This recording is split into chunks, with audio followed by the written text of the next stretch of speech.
The Arkansas Career Pathways initiative is a partnership, and it's dynamic because it's two state agencies. The first question is how to get two state agencies to work together.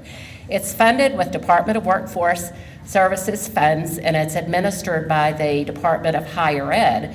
The reason for this in Arkansas is I don't know how many ways you can say that we're the poorest, most uneducated state, and that was my passion when I moved there. 18% of the people are in poverty, and ironically, only 18% of the people have bachelor's degrees.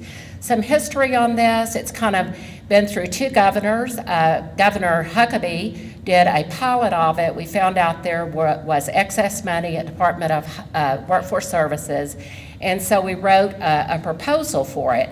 We address the Career Pathways target is because it's TANF funds, it has to be custodial parents. They can be a current or a former T.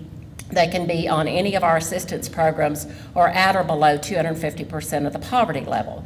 When we said, okay, it has to be high demand careers in the local market all over Arkansas. So the targeted fields are allied health, education, business administration, then whatever is the technical subject or the manufacturing, that area. When you do partnerships, you have to sit at the table a lot. In the South, we eat about a lot and say, okay, it's got to be win-win. In higher ed, we wanted more graduation, higher retention rates in graduation. Department of Workforce Services wants people out of lines and in the job market. The student demographics surprised us a lot. I thought we sent off the wrong database. It's 90% female because they're custodial parents. Their average age is 31. I said, not really. Can't be. And we have been very surprised that it's remained that over the years. Our Career Pathways enrollment started out slowly, built big, and then, as with a lot of federal programs, funding started being cut. And because we had a lot of students already in the program, our student population is about quality. It's not just about enrollment now. We've had a lot of success. The money was supposed to last 5 years. We're in our 10th year. Our success is that we've had 29,000 participants and over 30,000 certificates and degrees. And student success rate, for those of y'all in higher ed, is 10% higher than the other college students.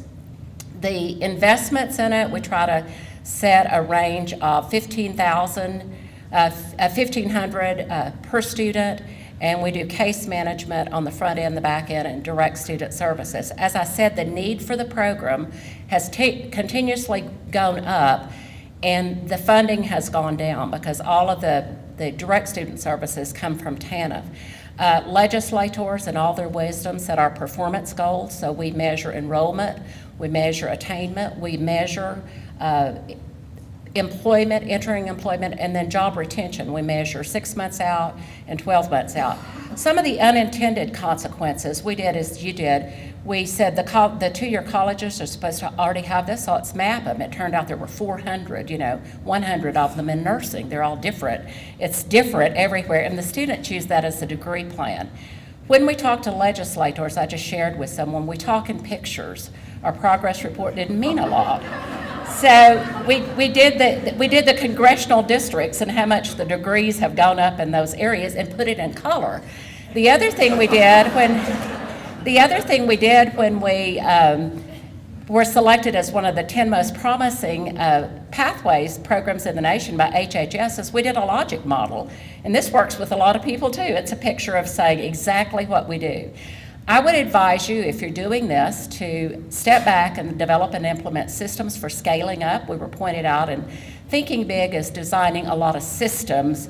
We were fortunate enough to have a state staff. And I would also say that people respect what you inspect, so measure performance and share with all stakeholders.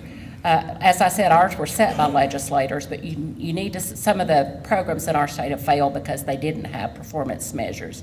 And again, sit around the table, talk about what's in it for each agency. The Career Pathways is under Department of Higher Ed, and the TANF unit is under Department of Workforce Services. So find those decision makers and work with them. And above all, just keep calm and build partnerships.